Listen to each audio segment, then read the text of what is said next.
Well, welcome to Frazier and Deeter's Culture of Compliance podcast series, where we discuss compliance as a competitive advantage in today's marketplace. I'm Sabrina Serafin, partner and national leader of Frazier and Deeter's process, risk, and governance practice. And today we're talking to Matt Ficken, an advisor with Insperity, a service provider specializing in human resource solutions. Matt, welcome. Thanks for having me. Appreciate it. Why don't we start off with a bit of background about Insperity? Absolutely. Insperity is a professional employer organization outsourcing HR activities for small to medium-sized business owners, really providing a lot of net profit protection in the compliance arena by ensuring that the small to medium-sized businesses are in full compliance. So tell us, what human resource compliance activities should a company be cognizant of as they establish themselves? Oh, absolutely. I mean, when you're first starting your company, your mind is really focused on your operations, your product, or your service. How are you going to make ends meet until you sell your first deals, et cetera. So it can be easy to look past a lot of the basics that are really so key to being compliant. And that's why it's important to, have an attorney to ensure you're incorporated and filed with the state and federal governments correctly. It's also real important that you've spoken to a CPA as it pertains to HR, making sure that your withholdings for your employees' paychecks is done correctly. Also, make sure your taxes are all in order and everything like that. And another one is very simple to me, is looking into getting workers' compensation insurance. And there's a ton more that you need to address, but this, especially as you add employees, becomes a bigger and bigger concern. But those are a few of the kind of rudimentary things, I would say, as you're in that establishing phase in the marketplace you need to look at. So let's talk specifically about outsourcing the HR function. And it sounds like it can be essential to small or medium-sized businesses. Does it help with continuing to scale? Oh, absolutely. And not even just outsourcing HR, but outsourcing in general is so vital for a small to medium-sized business, for the SMB. When you're in that stage of the game, you are trying to do the best that you can to stand out from all the noise that your competitors are making. And that's why you've really got to focus on delivering the best support, service, or product that you possibly can. But you can't be focused on that, on your core competency, if you're always having to, as my boss would say, quote, check your six, especially around compliance and HR issues like we're talking about here today. Your biggest competitors, they have the deep pockets to address these various operational silos of running a business, marketing, legal, sales, finance. So if you can borrow someone else's enterprise level, and in this case, HR team, or accounting or legal or sales team, then you're able to better focus on delivering quality. But so then to the second part of that question, how does that help you scale? That affords the SMB owner, the small and medium-sized business owner, that kind of corporate confidence they need as they grow. They know that in this example, their HR department and the services found therein are really on par with their enterprise level competitors. Most likely that you're going to be heads and shoulders above the folks that are the same size as you. And that allows you to attract talent and grow from there.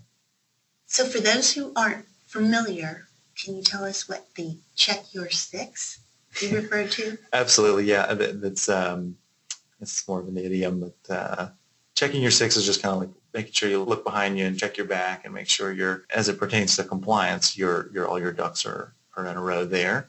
Okay. That you're not going to fall prey to legal or regulatory issue. So, let's talk about solutions specifically. What are some examples where you've seen simple compliance issues that businesses can easily avoid? Yeah, honestly, it's appalling to me how many small businesses don't have workers' comp insurance. I tell people, no matter what you decide to do in terms of outsourcing your HR, you have got to get workers' comp ASAP. And I'll refer them to a broker. I'll get them in touch with somebody. It's a small thing, but easily avoidable. I also run into a number of issues in regards to when you're offering benefits to employees, who has access to what benefits. Small example where certain offices of the same company, they had different benefits. And it didn't necessarily mean one had better or worse benefits per se, but they're different. And that kind of thing, though it may not seem like a huge deal to a business owner, could very easily lead to a discrimination lawsuit. Business owners, I think a lot of times they would be surprised at just how easily they can fall out of compliance, and then how badly that can affect your business. Things like job descriptions, the Affordable Care Act, safety, having the signs posted in the break room, having a PTO policy. The list really goes on and on where you can get in trouble if you're not careful. And as soon as it happens, then you feel the pain all at once and you really understand, I really wish I had been in compliance this whole time. Well, the theme of our podcast continues to focus on compliance activities as a competitive advantage.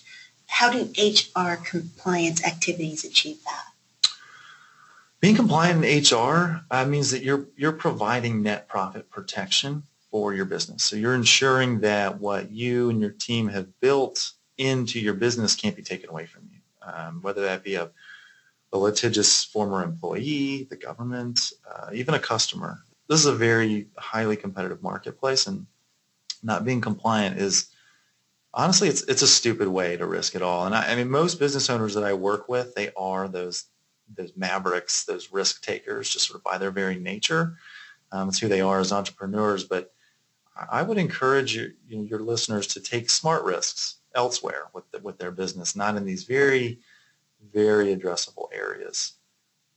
Another consideration is that ensuring your HR compliant, that means you're actively investing in what makes your company valuable, your people. I've worked with several, but one business broker in particular who sends clients my way when they're trying to sell their businesses and they're having major people problems. I talk to these CEOs about what makes their business worth its valuation, and I get a lot of funny answers. I'll get, well, I make my business worth its valuation, or my assets, or this, that, and the other, but eventually we'll lead them down the path of this idea, this notion that their employees are what make their business run. And so it's a smart investment in your organization to invest in your people, because ultimately, at the end of the day, that is an investment in your business. That's a great answer. And you and I have talked about security awareness training. And what's been your experience, and what kind of feedback are you receiving? Is it actually making a difference? Security awareness training is definitely becoming more and more prevalent in conversations that I'm having. I'm somewhat limited with it in terms of relative to some of the other areas of HR. But I have seen some things more specific to, I know a few security testing companies. When they tell me some of these stories, it really would make your head spin.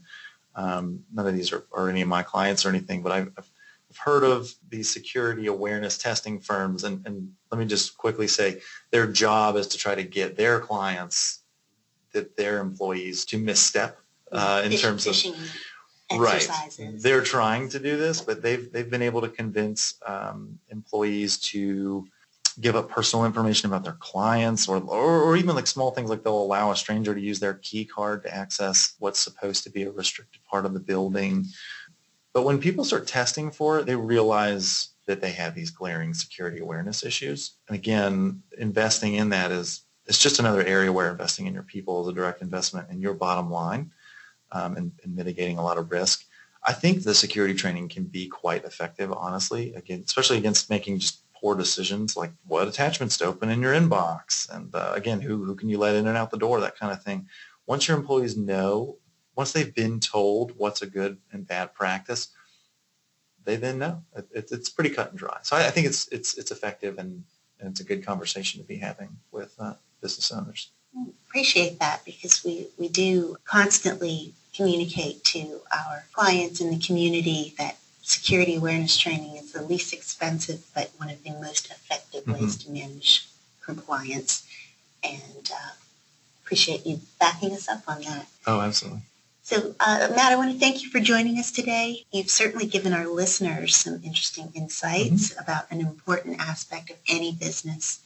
For our audience, thank you for listening to Frazier and Deeter's Culture of Compliance podcast. Please join us for our next episode as we continue to discuss transforming various compliance requirements into investments in your business.